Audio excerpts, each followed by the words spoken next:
AP9, number 5b, f of x is x e to the negative x.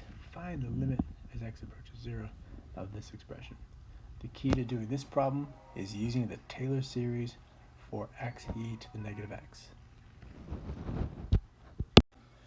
Alright, this is the Taylor series for e to the x, but we need the Taylor series for x times e to the negative x.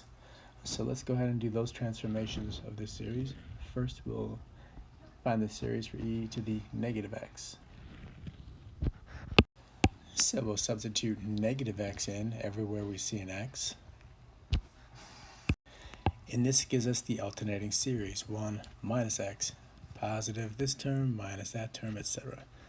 But we need the Taylor series for x times e to the negative x. So now we'll multiply that series by x. Alright, so our series for function f is this. And now we can substitute that series, which we know converges to f, in there. And when we substitute this series in for x e to the negative x, which is f, right there, there it is, minus the x plus x squared over x cubed. Alright, well notice that the x term and the minus x term will cancel each other out.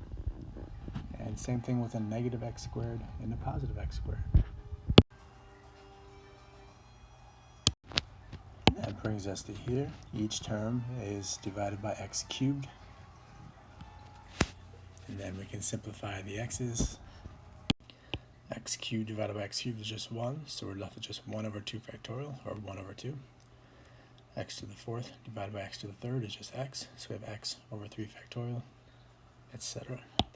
So now we can do direct evaluation to evaluate this limit as x approaches 0. Just substitute a 0 in for x, and these terms all go to 0, which means our limit is just 1 over 2 factorial, which is 1/2.